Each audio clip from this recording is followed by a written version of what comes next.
It's that timeless pursuit of when art merges with the artist, where we put ourselves out there, find that moment of motivation, and ride the momentum, and then love the very art we create. These are all deeply linked to the soul of who we are. Some say you might be able to measure that, but perhaps it is a blind pursuit.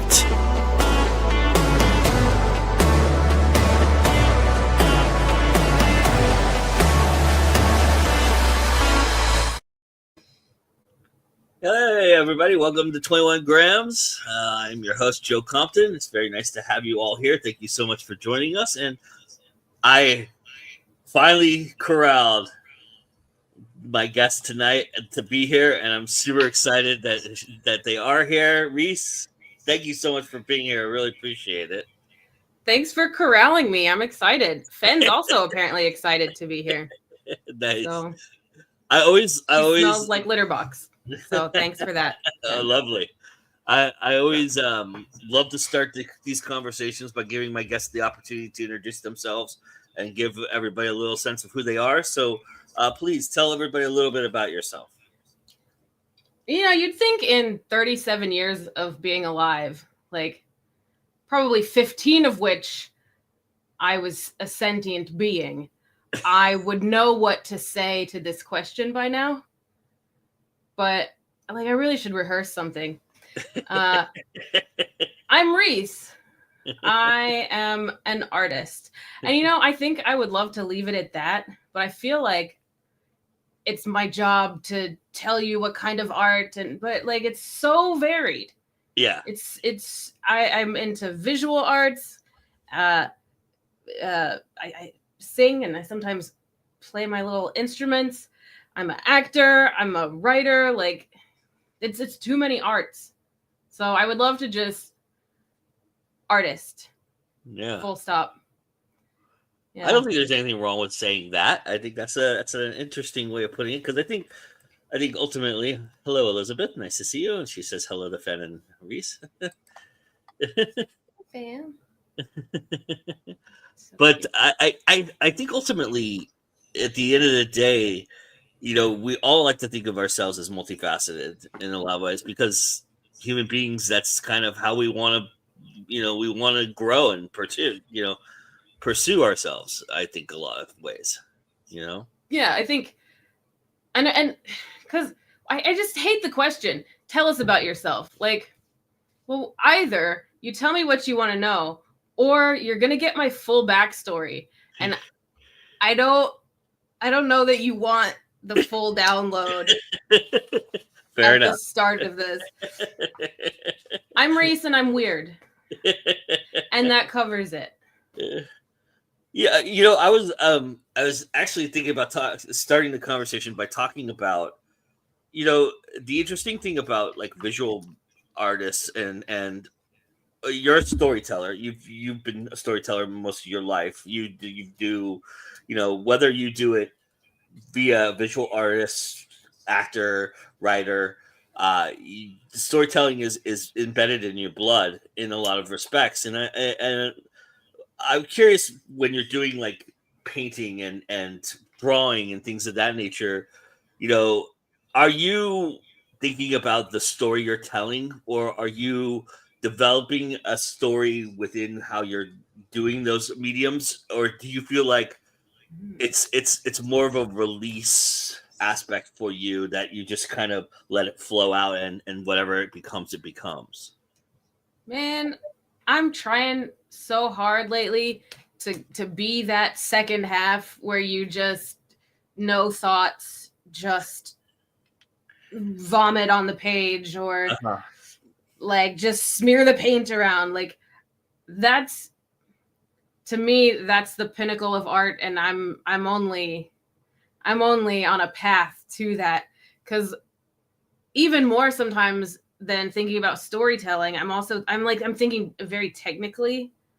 Like, I think maybe it starts with like, oh, that'd be cool, that's a cool story to tell, but then I'll get like bogged down in the details.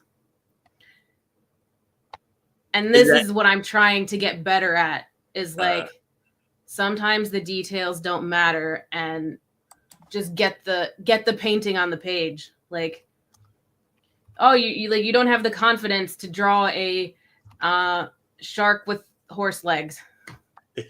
Okay. Just, color block it in then.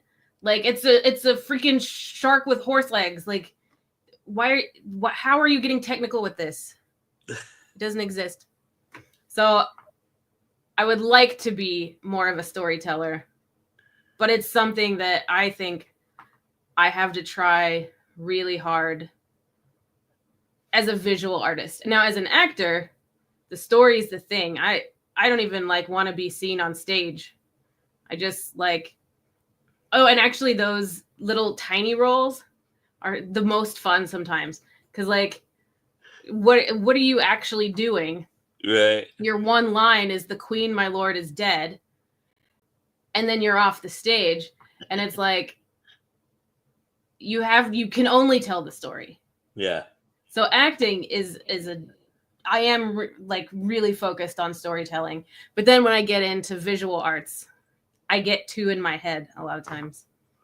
It's funny because when background actors, you hear a lot of interviews with them, and I've talked to thousands and thousands of them in my lifetime, and have been one once upon a time as well. But the interesting thing for background actors, I think, is getting that opportunity to have that one moment, right? And capturing that one moment, and you put all of your effort into that one moment, and that moment comes and goes, and then you kind of go, okay, well, I mean, I guess I made some contribution to the story, but, and it's interesting, right? It's like a smack high almost in a lot of respects. Yeah. I think I love that we're talking about the background, because nothing can pull, that's a lie. A lot of things can pull me out of a film, out of television very easily.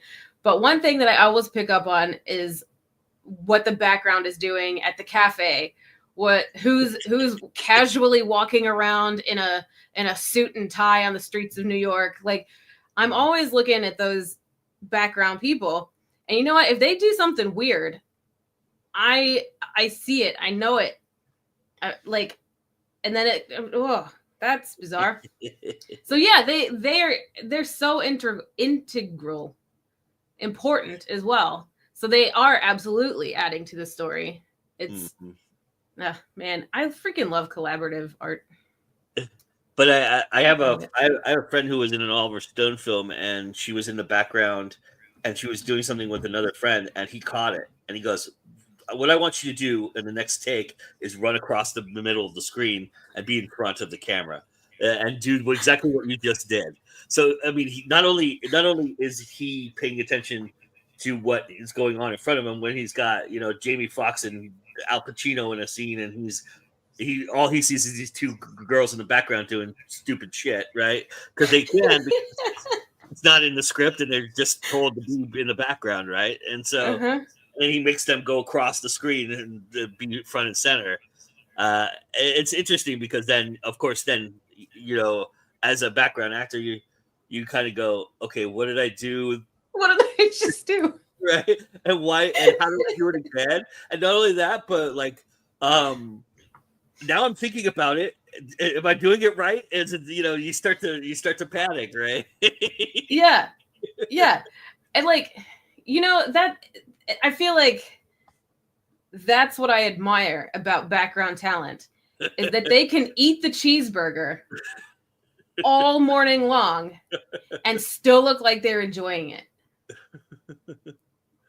They are the real pros. The real heroes of Law and Order are the background. You did that dead body. Looking at that dead body like nobody's ever done it before. It's so amazing. Yeah, right? Yeah. Elizabeth says now she wants to draw a shark with horse legs walking around in the background of a New York cafe. I think you should challenge yourself to do that. I think there's a lot of growth opportunities in that particular illustration. So I would take that on. I'm curious. Speaking of background, is there a different approach for being on camera versus being on a stage as a background actor for you? How have I background? I have background acted in a TV show, but I've only done that You've been once, in and like it was short films really and weird. stuff like that, haven't you? You've done short films. Yes, but never in the background, darling. Yeah. Oh, sorry. I Yes. apologize. Yeah, it's only star performances for you. I apologize. Yeah. God, don't look it up. Don't look up any of those films. I mean, film. Oh, it's tough. Yeah. I was gonna say film is easier, but it's not. No. Because it might not be easier. But you get to. You know what? I take it back. I think film is harder for like smaller roles because you in a play get a whole rehearsal process to figure out what makes this single line background character a real human existing in the world. You have 30 days to figure that out.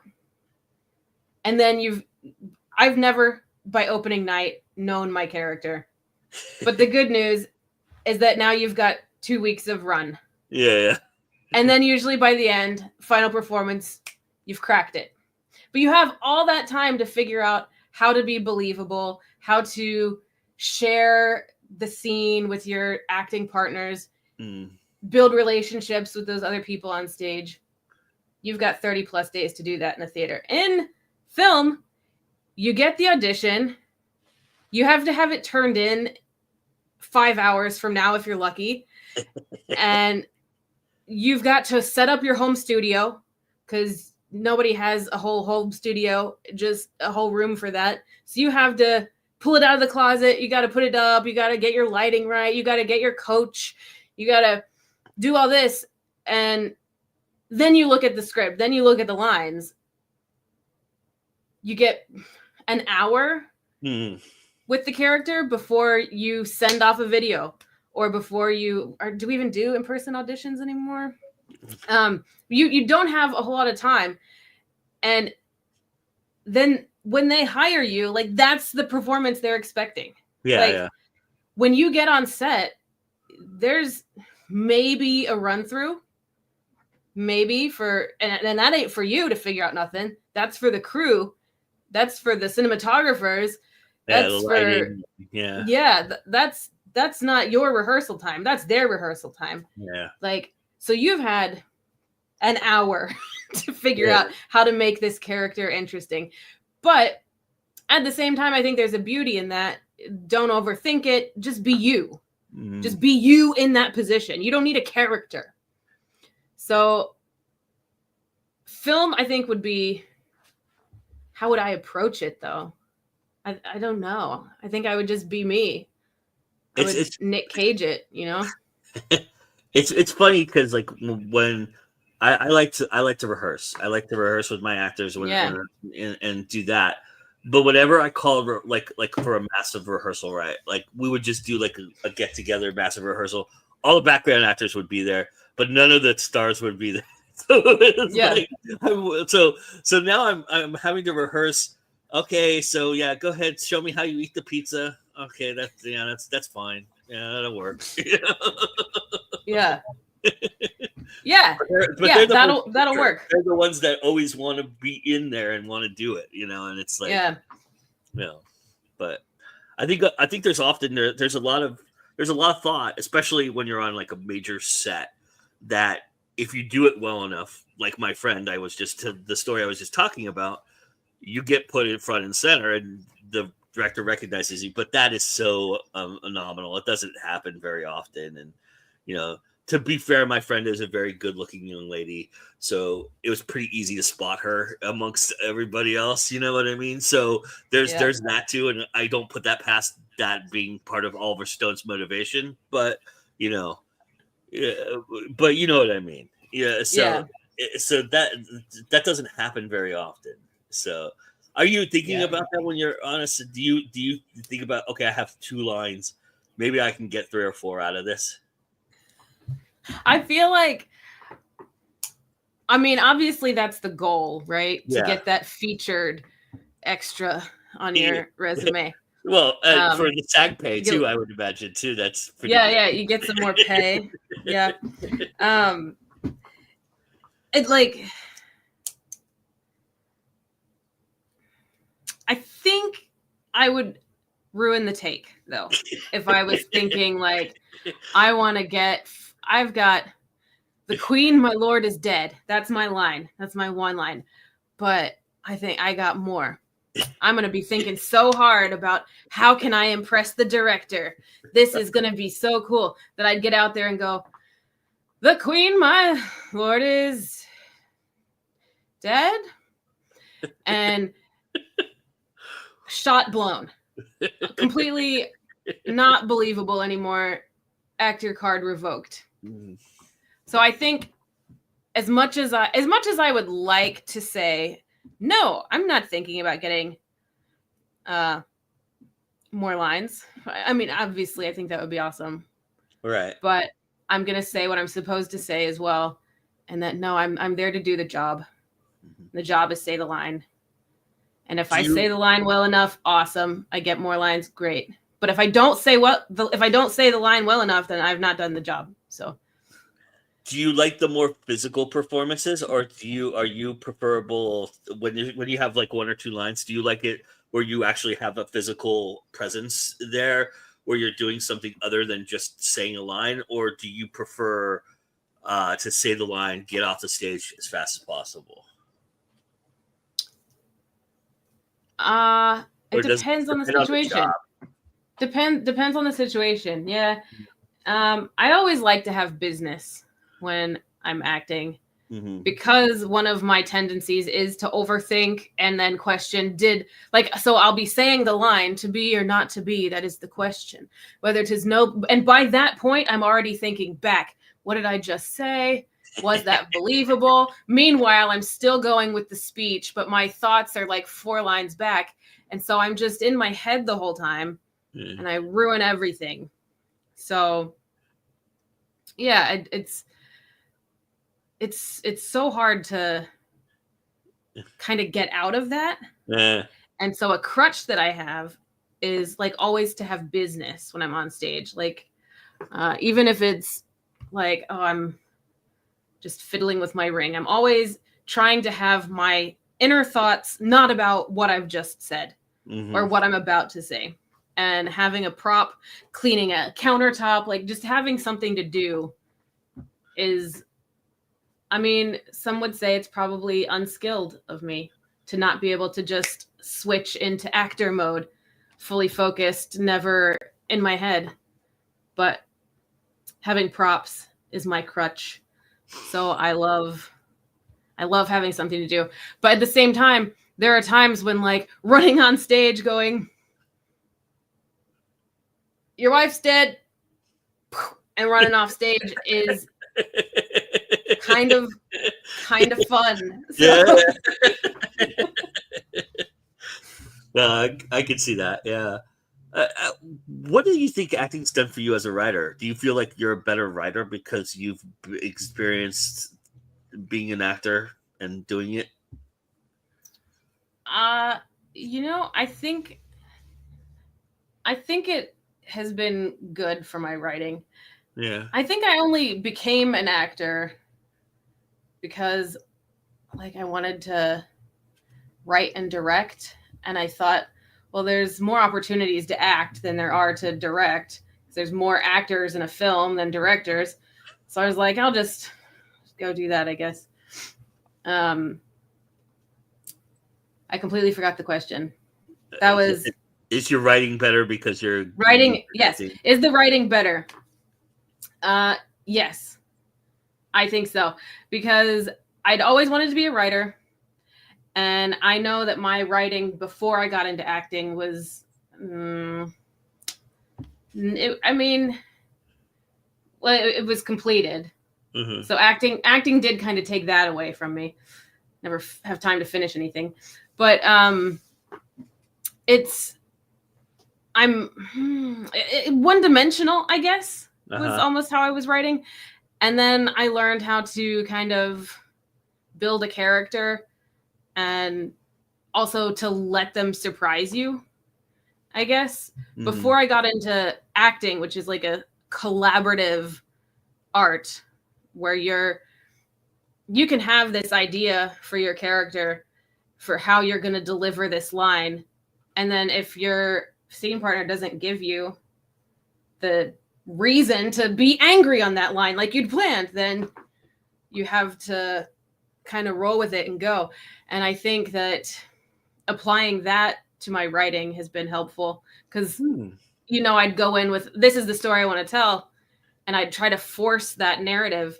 But now I can, actually, like I need to just follow the flow of it. And I definitely was not amenable to that before I trained as an actor, I think. Are you thinking about, especially maybe a character that you might gravitate toward or love that maybe based upon you or an experience you have? Are you thinking about how you would act it as you're writing it? Yeah, I kind of have a movie going on in my head, I think.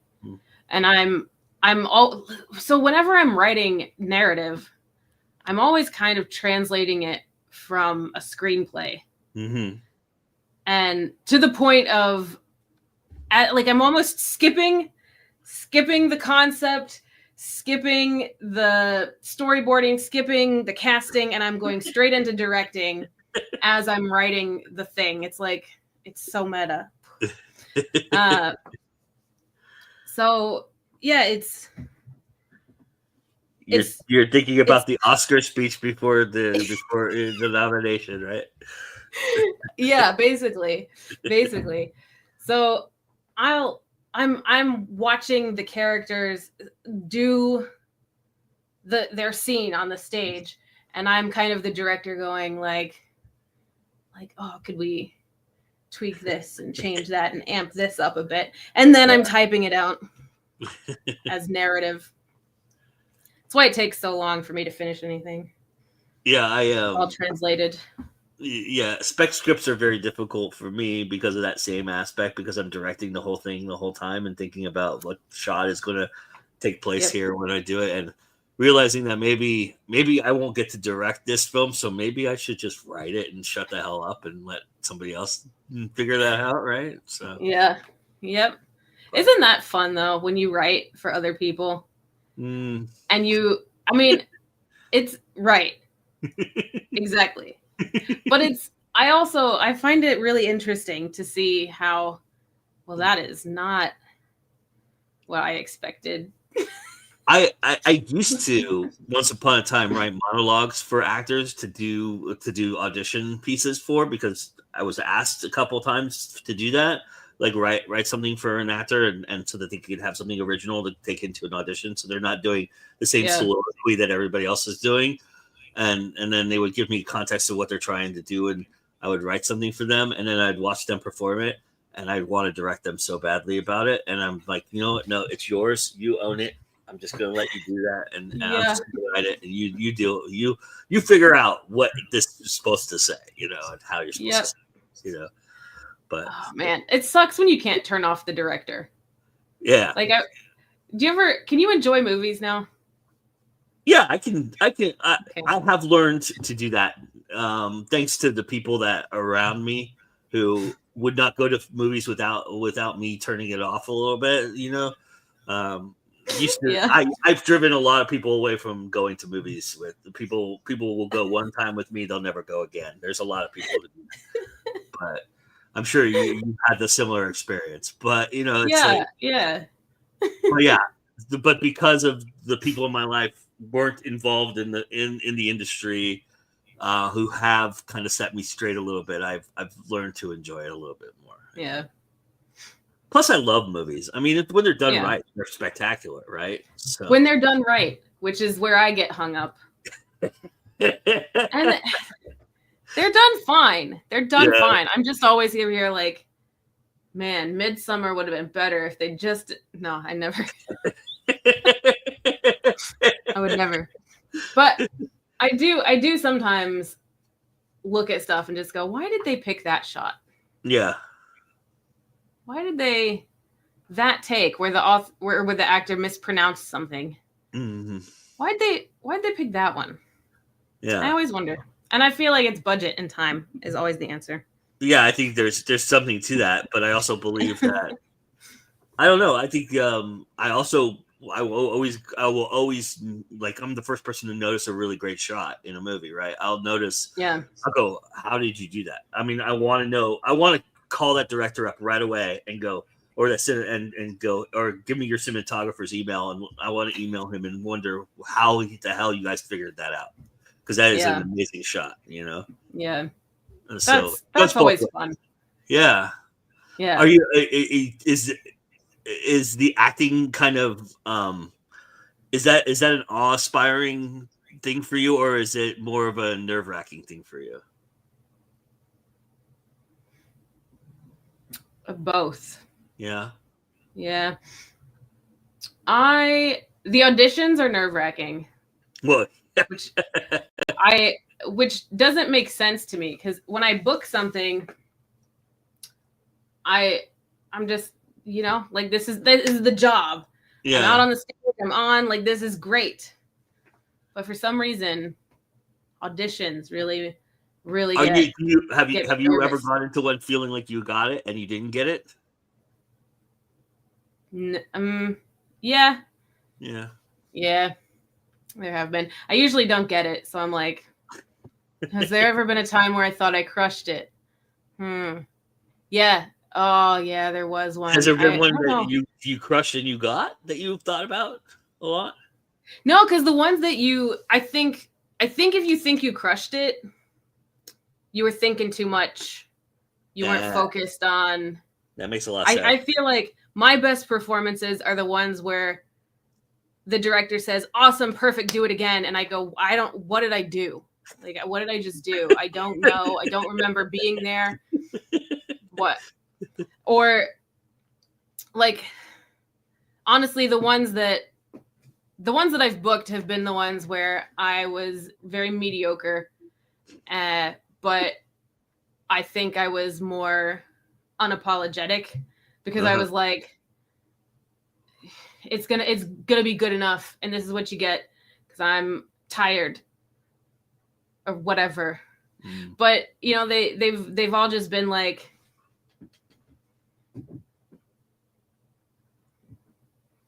man, I love feeding my cat.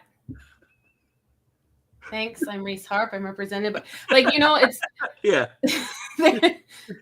Wait, you don't slate. You slate at the beginning though. You don't slate at the end, do you?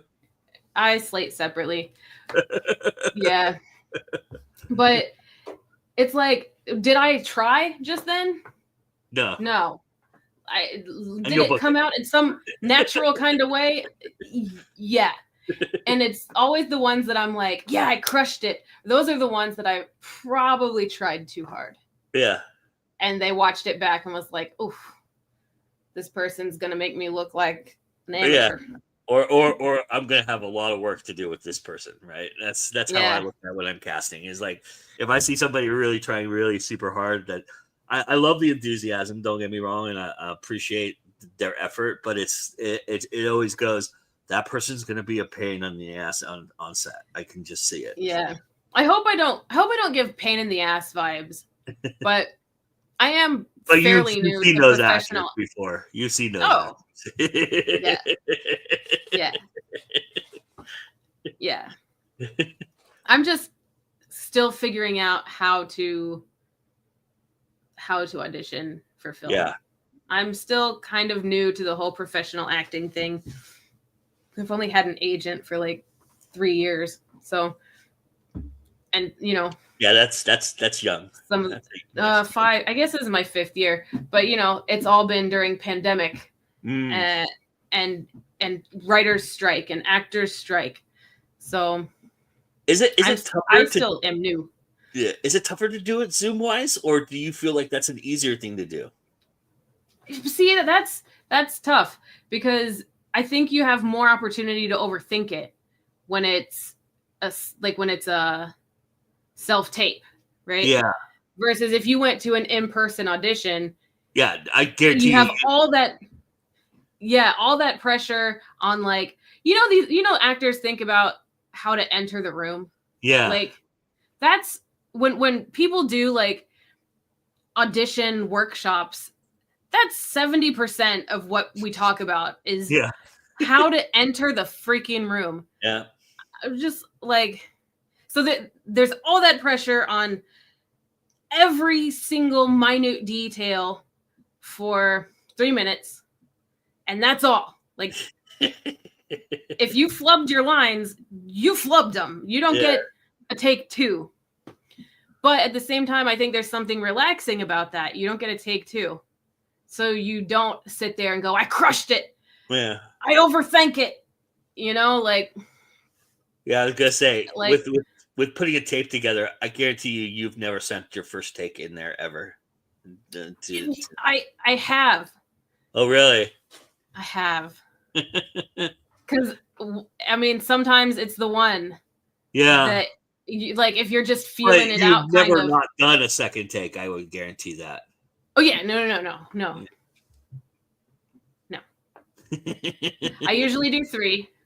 The first one to just kind of say the words in context.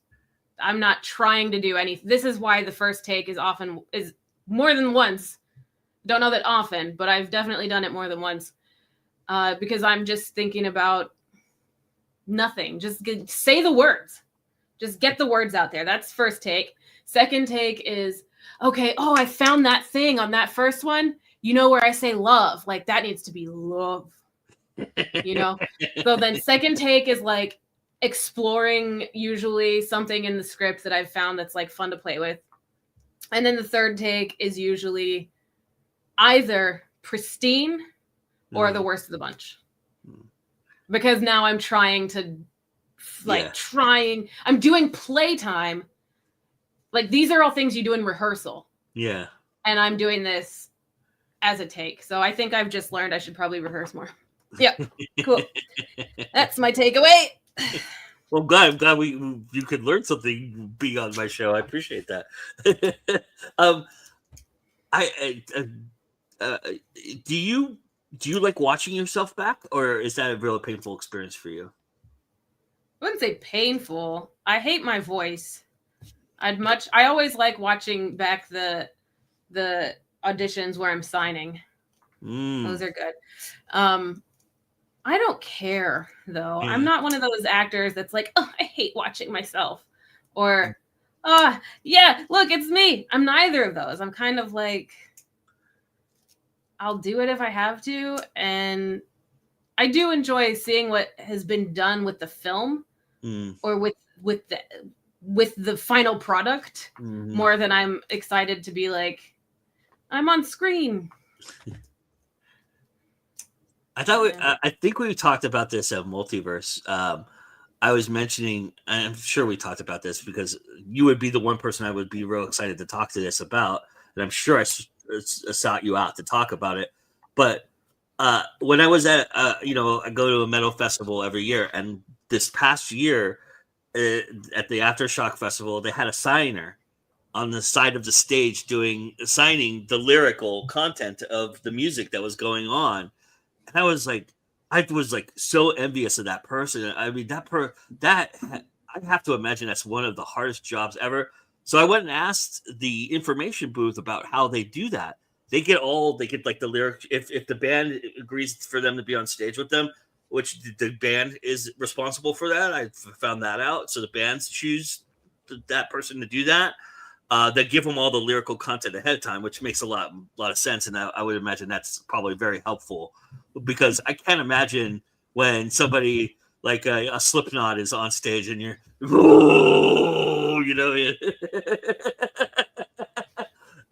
or they're going a million miles an hour, which I've seen, that's an interesting idea. What do you think about that? Is that kind of cool to see that for sign language and in general and the opportunity to do something like that? Yeah, I think that, man, I freaking love it. I'm one of those that I didn't watch Barbie until till they did the signer in the corner, Uh-huh. the interpreter in the corner. I can't remember what her name is. Oh no, she's really great. I love her social media and stuff. And she said that, oh, I'm the interpreter for this. Like, I'm like, okay, now I'm gonna watch Barbie. So I love it. I wish it was everywhere. Yeah. But I also, I will sometimes try to interpret a song into sign, and it is freaking hard because Yeah. it's not word for word. You have to take the words and then kind of turn it into a visual. Mm-hmm. It's like turning a play into a watercolor. Yeah. And the people who can just poetry with their hands are just, I'm jealous. Are you going out for stuff that involves sign language for you? Is your agent sending you out on things like that? I'm thinking there's more opportunities out there these days than there probably was about 4 years ago. Yeah, it's become kind of like it's in vogue right now. Yeah, because of Coda and Yeah.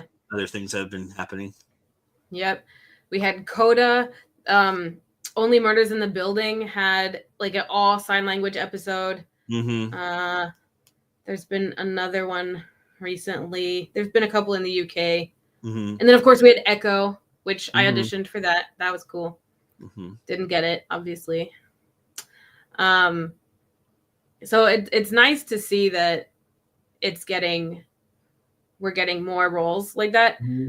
But at the same time, I think there's still a kind of misconception that all deaf people are completely deaf, don't use their voice, grow up signing. Mm-hmm. And so I will audition for these roles, but I'm really not deaf enough for them. They want like culturally, like grow up signing, like strong ASL type of people. So like, yeah. And you know what? They always give me the sides in English. And then I have to, before I audition, also translate everything and find someone who can at least pretend like they're signing to me. Because it's like usually two people signing. And I'm like, I don't know how to react if you're speaking to me. Like, so yeah, there's a lot of preparation. But yeah, I think we need more roles, more representation of the like whole spectrum that it is. When you're going on those auditions, are you going on auditions for ASL folks, or is it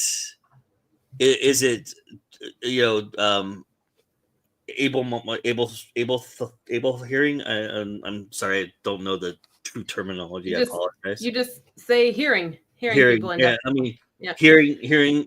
Is it more of you're going in front of hearing people who don't do sign language, or is there always somebody there?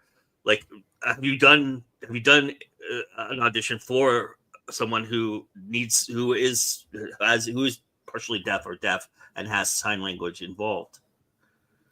Yeah, so I've gone up for several like fully deaf characters, 2 hard of hearing characters, maybe 3, several of those, and then obviously hearing roles as well. But I find that yeah, they usually want sign language, which is cool. I love it. But also, deafness is a spectrum, and a lot of deaf people don't grow up learning sign. So it's like we can't be a monolith here. And it's like you said too, that they're probably typecasting that deaf person in that role a little bit, and has one. Or are you finding there is a diversity for deaf characters? Is it getting more diverse, or is it that one type of character that you were talking about earlier. No, yeah, for a while it was like the same two people Mm-hmm. in every show. But yeah, we're branching out now. I'm excited to see where it's headed. Awesome. I when you're painting, drawing, doing that visual medium, how much of I know you craved the collaborative effort, but also that solitary artistry of yours. Do you feel like that's something that you're in a different mindset that it helps you kind of, I don't know, I'd hate to say relax because Ris, you're not somebody I imagine relaxes very often, but I've never relaxed once in my life. Not but even once. you know what I mean, though. I mean, is there a solitary benefit for you that you don't get from acting and things of that nature for doing those kind of things? I don't know that it's a benefit of the solitude. I mean, Mm-hmm. obviously everybody needs alone time. So I mean, it is nice to just get my hands really dirty, like ruin an outfit with paint, and nobody sees the final product. All they see is the next day my hands are stained purple, and you don't know what I did. There's something really nice to that alone time, but at the same time, I of course have the pressure to like make this thing right, draw this thing right, you know. And so I'm working on it being more relaxing and less like I have to draw a photorealistic dragon and then I have to oil paint it because that is what art is. So I'm trying now to measure my success as an artist by how much of a mess I've made. How Just much so that like go ahead. how much of a mess did I make? Yeah. Mm-hmm. Like that's a successful day if I can never wear this top again. Like, and that's helping me enjoy the solitude and the downtime, because it can be one of those things where, because it's not very as collaborative, all the pressure is on you. You'll finish the product and someone will look at it and go, that hand has 6 fingers. And you go, fuck, I wish this had been collaborative sooner. So I'm I was trying just going to ask enjoy it you more. how much of it gets seen and how much of it doesn't. I think it's probably 50-50. Yeah, that's impressive. Yeah, maybe. Yeah, because I post a lot of bullshit, I mean, but you know what I mean when I say seen, right? I mean, seen. yeah. I'll post a picture of stuff, but I don't expect anyone has seen it. That's a good point. But that's not what I mean either. What I mean is, how much of it do you want to put out in the world, and how much of it is the goal? Always is the aim when you're starting, I'm gonna put this out, or is it just a release for you, and then you decide I'm gonna put it out later? Trying to be the latter. Yeah. But I have been very product focused these past couple of years, because like I want to make a name for myself. I want to sell more art. I want to have a very noticeable style, so that people, when they walk by my bay at an art show, that's Ris. I know that. So I had been really focused on like, this is an idea that I have, but I need to do it this way, so that when it gets seen, it belongs to this collection or whatever. And so a lot of stuff that I'm mostly happy with started out with, this is going to be a thing that I sell. But the things that I love the most, you're going to see my very favorite painting that I've ever made. That's awesome. This is the best painting I've ever made. Oh yeah, nice. And let me tell you, I'm not even joking. Yeah, no. You're gonna look at this and you're gonna be like, that's stupid. No, and it is. that's I could never draw a line that straight in my life. I mean, Um, seriously, I'm serious. I mean, that there is something pristine about that aspect of it for me, in and looking at then this one is also a top one.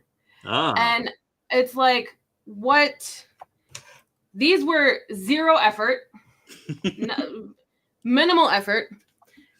My favorite paintings, because they tell stories that, like, I like. I look at this. This is the Venn diagram. Let me explain this. Sorry, this is the Venn diagram. Comparison is the thief of joy.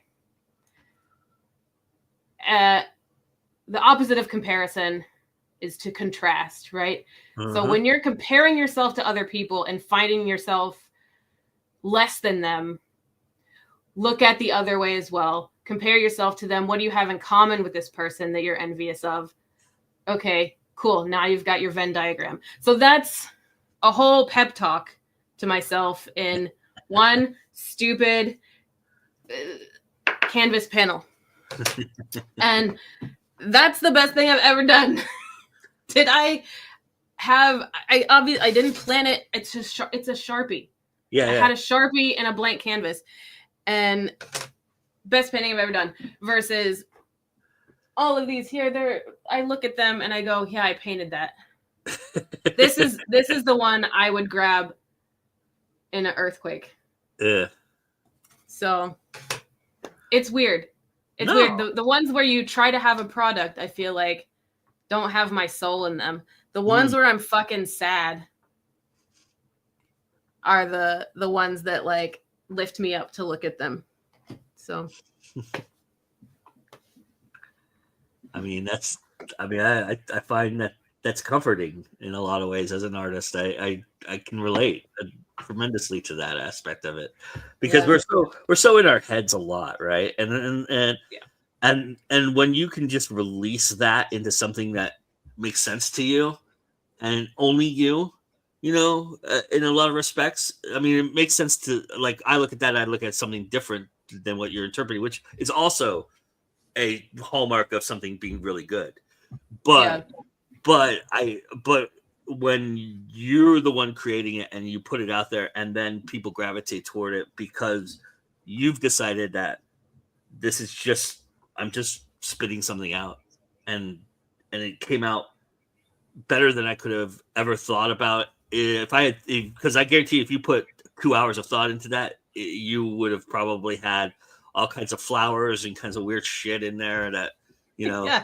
It wouldn't have been right. Right. Yeah. No, this was a gut reaction to a visceral feeling. But yeah, that's like that about true. Do you like? Is that also part of why it's so good to you? Is because you were able to take a gut feeling and put it out onto art? I think that is definitely, that's one of the things about acting that I love a lot too. Is like, you get to have your mental breakdown and people will celebrate it. Yeah. Yeah. Like, oh man, Hamlet was real good today. Thank you. How much of you only half kidding? Yeah. How much of you do you put into the roles you play? Is there any part of you that are you completely dismissive of yourself and trying to get out of yourself to get into a role? I think I'm somewhere in the middle. Yeah. I think, because I don't think you can truly be separate from yourself. I think even those method actors who go and live as a separate person, I mean, you're still 6'3". You're still in the same body. Like, you still look the way you look. You still have the upbringing that you had. I think you can try to pretend that you are a vessel, but I don't think it's possible to fully leave the person behind. But it's fun to try. It is fun to try. All right. I would be remiss if we didn't have a little fun here and talk about something that you would be doing right now if you weren't with me doing, and because people don't know, Reese has a YouTube channel, and Shakespeare is a big part of what Reese does on that channel, and so I want to I have some fun Shakespeare questions that I'd love to talk to you Oh about. God.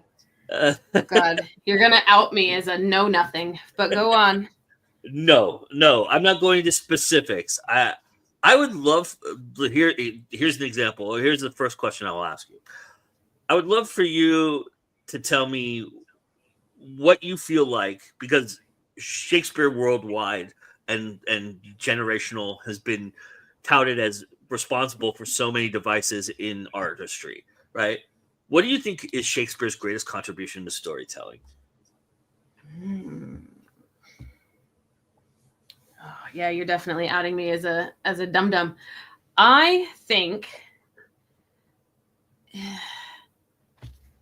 it's, for me, not knowing all of theater history, but knowing my theater history, pre Shakespeare and post Shakespeare, and like being actually trained in Shakespeare. I think that the language that he used and the way he used it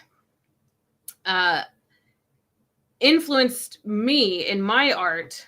And I think probably most people who are Shakespeare trained, Shakespearean actors, I'll take that modern script and look at the words that the person used, like they picked them for a reason. Probably try saying them. Find the thing in the way it was written, basically. And I don't know if writers, I'm sure they do. I'm sure I'm not alone in this. I pick my words very carefully when I'm writing. And I think that my knowledge of Shakespeare has definitely made me think more about how, what if somebody wanted to make an audiobook of my story? How's it going to sound when it's performed? See, for me, it's the cadence. It's the cadence of the dialogue, and especially when it's monologuing, I think there's a cadence that I look for in a monologue that I really appreciate, and I think that is where Shakespeare really gave to what you're talking about in terms of words, because I don't think there's so many ways, and you can interpret it any way you want. I don't think there's a wrong way to interpret. I think any Shakespeare snob can go fuck themselves if they really feel like there's only one way, because there's not. Because I can tell you, watching Derek Jacobi do the prologue to Henry V, and watching Laurence Olivier do it, are two incredibly different experiences, and they're two great experiences. Neither of them are bad, but they are so different. And one of them is the reason why Jacobi chose to do it the way he did, is because he's playing to a camera and not to a stage, but he's performing it like he's on a stage. Yeah. But I think that is there is a certain tense that they use, each of them, and they decided on one tense to use, and they kept the words flowing because they used that tense. And I think that's only something that I think Shakespeare, I think Hitchcock developed it very well into Terror, whereas Shakespeare developed it more into love, romance, and drama, and tragedy. And that all plays a part in the dialogue that you're talking about. I think, for me, that's how I look at it. When I'm reading something, I read it with the cadence in mind. Yeah, well, Shakespeare was all about that iambic pentameter. So, yeah, a good one. What's a role that you're dying to play that you haven't yet in Shakespeare?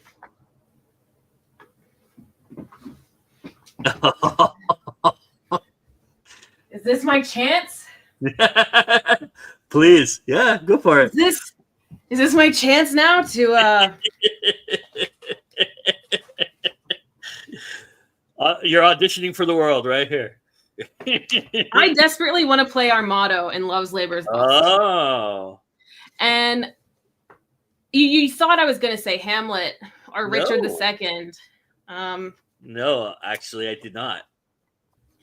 But I'm interested to know what you thought I was going to say.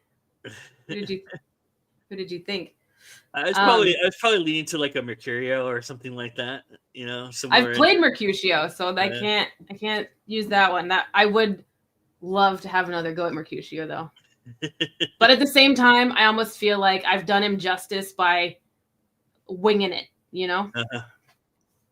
But I want to play our motto because you can hear this speech and you'll know why. I do affect the very ground, which is base, where her shoe, which is baser, guided by her foot, which is basest, doth tread. I shall be forsworn, which is a great argument of falsehood if I love. And how can that be true love, which is falsely attempted? Love is the familiar. Love is a devil. There is no evil angel but love. Yet was Samson so tempted, and he had an excellent strength. Yet was Solomon so seduced that he had a very good wit. Cupid's butt shaft is too hard for Hercules' club, and therefore too much odds for a Spaniard's rapier. The first and second cause will not serve my turn. The passado, he respects me not. The duello, he regards me not. His disgrace is to be called boy, but his glory is to subdue men. Adieu, valor. Rust, rapier. Be still, drum, for your manager is in love. Yea, he loveth. Oh, assist me some extemporal god of rhyme, for I am sure I shall turn sonnet. Devise wit, write pen, for I am whole volumes in folio. I desperately want to play the Spanish soldier gentleman guy who falls in love. I'm desperate to do it. And now I've done it, and now I can retire. That's a great play too. Love Labor's Lost is a really It is. It doesn't get enough credit, I think. Yeah, because well, I mean, What's to Do About Nothing is probably the one everybody thinks about when they think about funny and romance and rom-com, and Yeah. But Love Labor's Lost is probably a little bit more, even more tongue-in-cheek than What's to Do About Nothing in a lot of respects. Yeah, guaranteed. Because there's a lot of timely themes in both plays, actually. Yeah. That's the cool thing about Shakespeare. Now, that was going to be my next question, actually. Would you be asked to do a modern interpretation of Shakespeare versus how it would be done typically on a stage or in a Shakespearean company? Would you be like okay to do like a Baz Luhrmann version of like Love Labor's Lost or something like that? Would you? Yeah, I think. You think that would be? You think that would be a fun challenge? I think that would be an amazing fun challenge, but I also I'm of two minds about about watching those types of things. Like the Romeo plus Juliet. Mm-hmm. I'm not a big fan of it. Yeah, I think there's a couple parts that are just too over the top, and they put theater on film. Yeah, and a lot of it doesn't work for me. There was a Cymbeline. I think it was Cymbeline, or was it Coriolanus? But it was a biker gang. Obviously, I didn't finish it. I don't even remember what play it was. But it was good. Like the production quality, it was good. But there was something about trying to shoehorn a biker gang into pretending it's the Roman army. You know, I think that it's cool when we can do it and it makes sense and it kind of has textual evidence to support the choice. It's not just I don't know.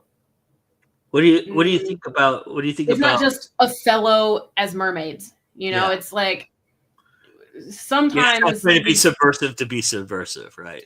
yeah, sometimes these companies will put just a weird spin on it just for the sake of being different or livening it up. I think you could do Shakespeare in a black box with 5 brilliant actors, and it's going to be as exciting and easier to understand because you're not changing metaphors, than What do you think? these What do you big think? productions on film.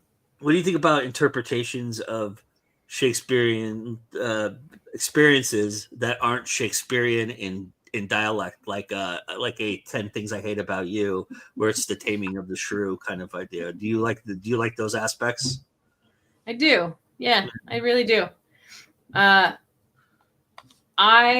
think I was thinking about that previously. The ones where they used Shakespearean English, early modern English, are the ones where I'm not so into them. But the ones where they just, okay, well, film is not theater. Shakespeare can be not Shakespeare. I think those are the films that are, if you're gonna modernize it. I think those are the more, in my mind, the more fun ones to watch. Nice. But I will watch what's the someone did Grand Theft Hamlet, I think. they made Hamlet on Grand Theft Auto and recorded the whole film. Like, you can go watch this film somewhere. I've got to find it. Wow, I've not ever heard of this. This is fantastic. Yeah, right? Apparently it just recently hit some theaters. I haven't been able to see it. But, like, I think that's going to be brilliant. And I think I have this expectation because they're not trying to do something with it. They're just like, let's do this play, Yeah. But I feel like when they, like, that's what didn't work, I think, in the Baz Luhrmann Romeo and Juliet for me. Like, when it's clear they're talking about swords and they've got a gun and they've just kind of written sword on it, I'm like, yeah, there's a little bit. You could have just had swords. It's a movie, Yeah. Like, you could have knives. Yeah. I don't know. Things like that are weird to me. No, I get it. I think that's, and I also think that Baz Luhrmann's kind of, he fashion is his big thing, right? So I think there's just too much pageantry when it comes to trying to provoke. Shakespeare had pageantry in it, but it had pageantry in a subtle way. It didn't have pageantry like a 1540s English play would have. Yeah. From the very first line of it, it was just being shouted. Yeah. Is the law on my side if I say I? No, I, and I was just, okay. Like, I see what we're doing and I appreciate it, but I'd rather just have the words, you know. But that said, I think it would be fun as hell to do a Shakespeare film a la Macbeth from a couple years ago, where it's like, it's made for film, but we're not trying to modernize it. This is nothing updated. We're just playing with the format. I would love to do that. I mean, Brana is the king of that, in my personal opinion. I've not seen a bad Brana version. Love Labor's Lost is probably the closest thing to okay that I've seen that he's done. But I think everything else is just like Henry V is my favorite film of all time. So just think there's just a good play too. Yeah, there's just so much to it, and I really wish that he had taken on Richard III, because I think the director that ended up doing that kind of destroyed it. But but that's a tough play to do. Yeah, and I get it. I mean, you have to have, if you're going to do it Hollywood style, you have to have the budget to do that too. I mean, that's just although he proved with Henry V that you really don't need the budget, but still.